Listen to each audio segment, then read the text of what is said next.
नमस्कार. 8:30च्या बातमीपत्रात मी स्नेहा आघारकर आपलं स्वागत करते. सुरुवातीला एक नजर ठळक बातम्यांवर.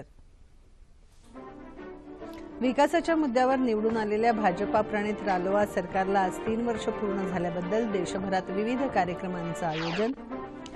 ब्रह्मपुत्रा नदीवरील आसाम अरुणाचल प्रदेशाला जोडणाऱ्या देशातील सर्वात लांब नदीपुलाचं उद्घाटन आज पंतप्रधान करणार.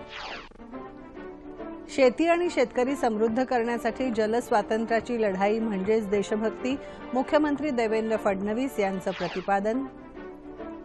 आज पहाटे मुंबई गोवा महामार्गावर खासगी लक्झरी बस उलटून झालेल्या अपघातात 3 ठार 17 जखमी. आणि बंगालच्या उपसागरात निर्माण झालेला कमी दाबाचा पट्टा नैऋत्य मोसमी पावसाच्या वाटचालीला अनुकूल.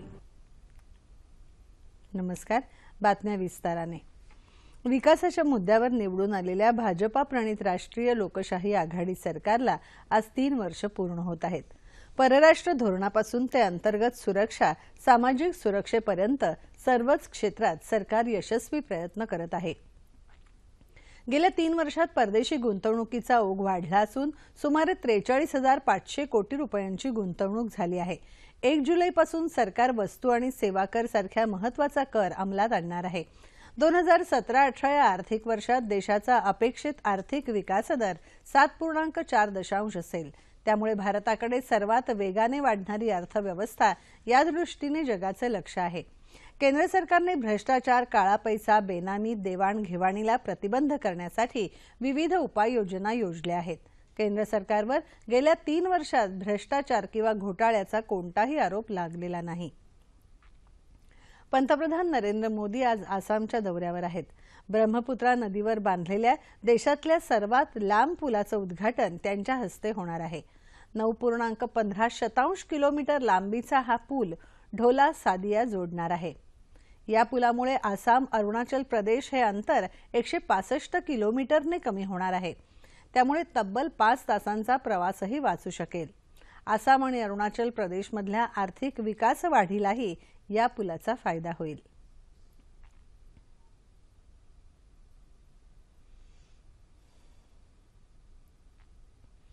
केंद्र सरकारच्या धोरणांमुळे भारत आंतरराष्ट्रीय स्तरावर सुशासन सरकार म्हणून नावलौकिक मिळवत आहे, असं मत भारतीय जनता पार्टीचे राष्ट्रीय उपाध्यक्ष विनय सहस्रबुद्धे यांनी व्यक्त केलं. केंद्र सरकारच्या वर्षपूर्ती निमित्ताने देशभरात गेल्या 3 वर्षात सरकारने केलेल्या कामाचा आढावा जनतेसमोर ठेवला जात आहे. मुंबईत काल सहस्रबुद्धे यांनी या संदर्भात माहिती दिली. सरकारने देशाच्या अर्थव्यवस्थेत बदल घडवून आणले. ई-गव्हर्नन्सच्या माध्यमातून भ्रष्टाचार दूर करण्यात आला. गरीब आणि दुर्लक्षित वर्गाच्या सक्षमीकरणासाठी असंख्य योजना आणल्या. अनुसूचित जाती जमाती आणि ओबीसींच्या कल्याणाकरता वेगवेगळे उपक्रम राबवले. तसंच युवांकरता कौशल्य विकास, उद्योग आणि रोजगार अशी विकासाची साखळी तयार करण्यात आली, असंही त्यांनी सांगितलं. आणि त्या इच्छाशक्तीचे अनेक रूप, मग ते सर्जिकल स्ट्राइक्स असतील, वेगवेगळ्या प्रकारे वेगवेगळ्या योजनांना आकार देण्यासाठी घेतलेल्या स्टेप्स, त्यासाठी उचललेली पावलं असतील आणि अनेक कठीण वाटणारे डिमोनेटायझेशन सारखे निर्णय असतील, याच्यातनं राजकीय इच्छाशक्तीचा एक ठोस परिचय गेल्या 3 वर्षात आपल्याला झाला आहे. निवडणुकीदरम्यान दिलेली सर्व आश्वासनं या सरकारने पूर्ण केली आहेत. मात्र या काळात कुठल्याही घोटाळ्याचा आरोप सरकारवर नाही, असंही ते म्हणाले. मेक इन इंडियाच्या माध्यमातून रोजगार वाढला, असंही त्यांनी स्पष्ट केलं. काश्मीरमध्ये सुशासनाच्या माध्यमातून तसंच राबवत असलेल्या विकासात्मक प्रकल्पांमुळे तिथे होत असलेल्या सुधारणांमुळे फुटीरतावादी बिथरले आहेत, असंही ते म्हणाले. ग्रामीण भागातील रोजगाराच्या संधी आणि उत्पन्न वाढीच्या संधींवरच संपूर्ण देशाचा आर्थिक विकास अवलंबून आहे. 14 कोटी शेतकरी असलेल्या देशात कृषी अर्थव्यवस्थेवरच 56 कोटी लोक अवलंबून आहेत. शेतकऱ्यांचा, शेतमजुरांचा आणि ग्रामीण भागाचा विकास झाला तरच खऱ्या अर्थाने देशाचा विकास होऊ शकेल.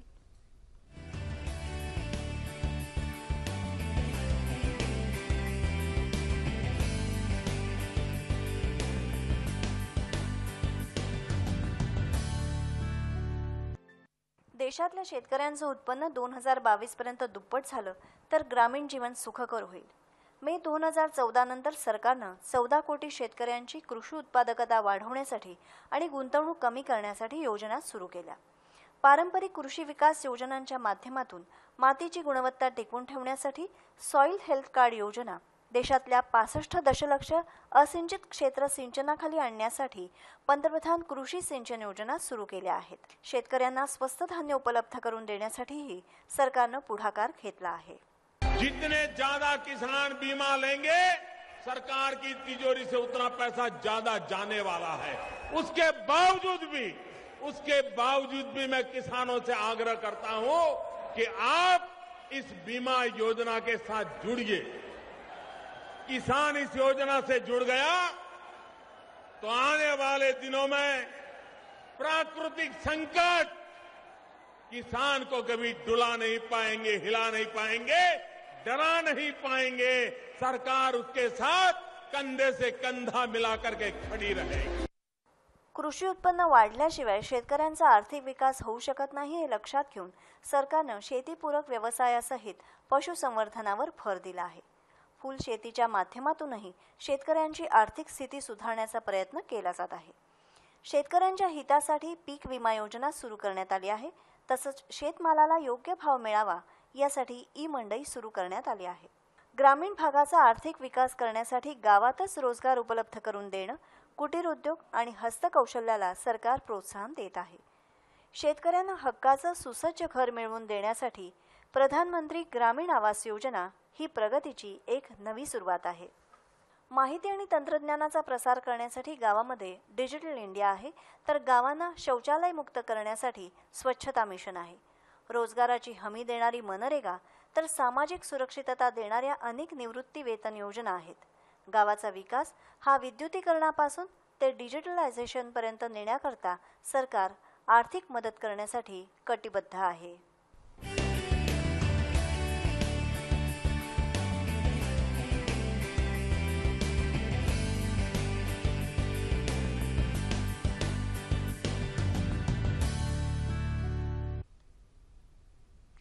शेती आणि शेतकरी समृद्ध करण्यासाठी सरकार अनेक योजना राबवत असून आजच्या काळात जलस्वावलंबनासाठी जलस्वातंत्र्याची लढाई म्हणजेच देशभक्ती आहे, असं प्रतिपादन राज्याचे मुख्यमंत्री देवेंद्र फडणवीस यांनी लातूर जिल्ह्यातल्या निलंगा तालुक्यातील हलगरा इथे केलं.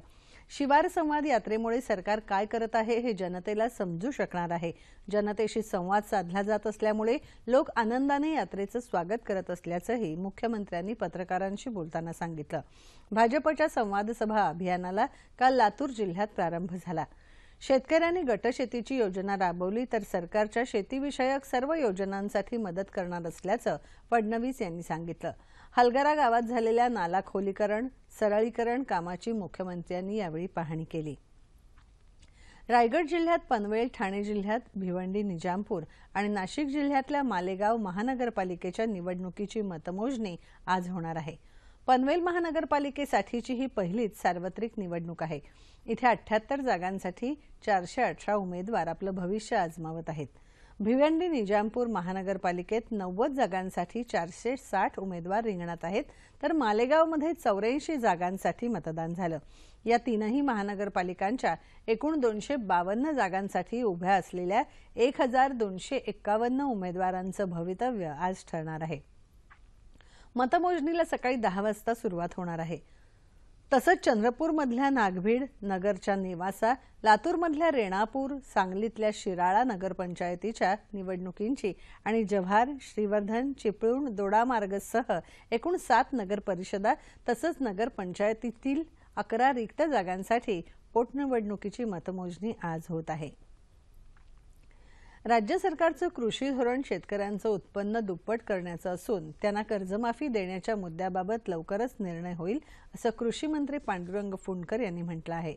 ऑस्ट्रेलियाचा अभ्यास दौरा आटोपून परतल्यावर काल बुलढाण्यात त्यांनी पत्रकारांशी संवाद साधला. या हंगामात ज्या शेतकऱ्यांनी संप पुकारला आहे त्यांनी तो मागे घ्यावा असं आवाहन करून फुंडकर म्हणाले की शेतकऱ्यांना सर्वतोपरी मदत करायला राज्य सरकार तयार आहे. उन्नत शेती समृद्ध शेतकरी या 15 दिवसांच्या अभियानाला राज्यभरात कालपासून सुरुवात झाली.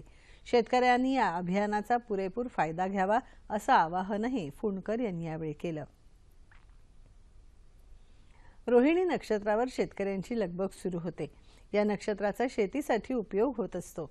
राज्याच्या कृषी विभागाने हाच मुहूर्त साधून उन्नत शेती समृद्ध शेतकरी मोहीम पंधरवडा राबवण्यासाठी कालपासून प्रारंभ केला आहे। कोकणात पावसाचं आगमन सर्वात आधी होतं हे लक्षात घेऊन कोकण कृषी विभागाने उन्नत शेती समृद्ध शेतकरी अशी मोहीम याआधीच सुरू केली। कृषी विभागाचे संचालक सुल जाधव यांनी दूरदर्शनद्वारे शेतकऱ्यांना आवाहन केलं। राज्यामध्ये आजपासून उन्नत शेती समृद्ध शेतकरी पंधरवडा सुरू करण्यात आलेला आहे।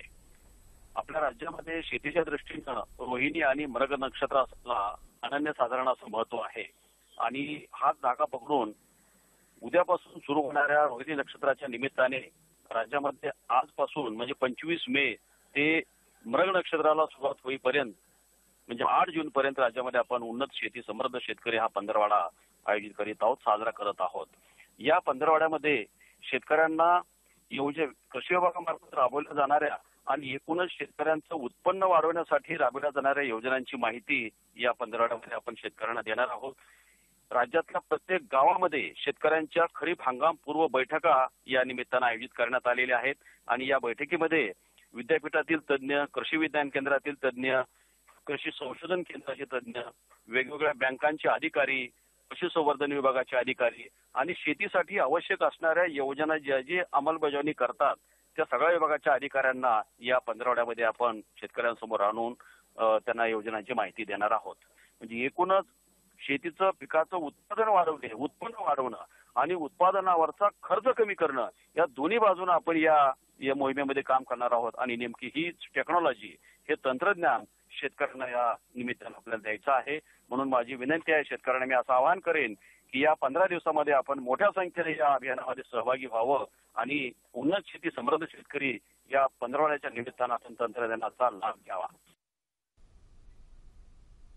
जाधव साहेब धन्यवाद। मुंबई गोवा महामार्गावर आज पहाटे सावर्डे गावानजीक अवघड वळणावर खासगी लक्झरी बस उलटून झालेल्या अपघातात 3 जण ठार, 17 जखमी झाले आहेत। जखमींना डेरवण इथल्या रुग्णालयात दाखल करण्यात आलं आहे। काही किरकोळ जखमींना उपचार करून सोडण्यात आला आहे। ही बस मुंबईहून परळ इथून मालवणला जात होती।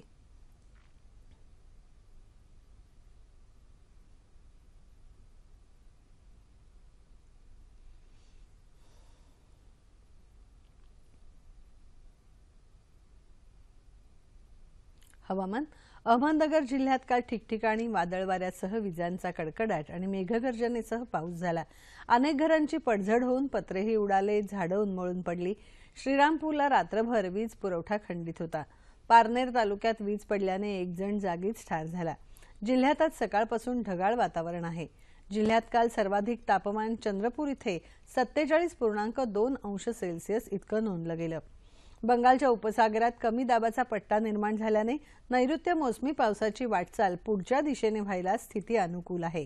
येत्या 2 दिवसात दक्षिण कोकण, मध्य महाराष्ट्र, मराठवाडा आणि विदर्भात तुरळक ठिकाणी मेघगर्जनेसह पाऊस पडण्याची शक्यता हवामान खात्याने व्यक्त केली आहे। तसंच विदर्भात काही ठिकाणी उष्णतेची लाट येण्याची शक्यताही वर्तवली आहे। ठळक बातम्या पुन्हा एकदा।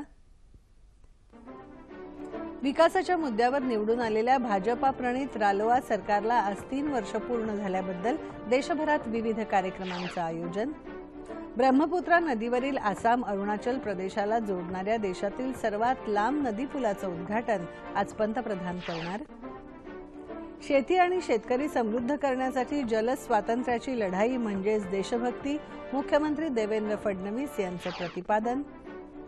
आज पहाटे मुंबई गोवा महामार्गावर खासगी लक्झरी बस उलटून झालेल्या अपघातात 3 ठार, 17 जखमी। आणि बंगालच्या उपसागरात निर्माण झालेला कमी दाबाचा पट्टा नैऋत्य मोसमी पावसाच्या वाटचालीला अनुकूल। याबरोबरच हे बातमीपत्र संपलं। पुन्हा भेटूया सकाळी 11:30 वाजता पुढील बातमीपत्रात। तोपर्यंत नमस्कार।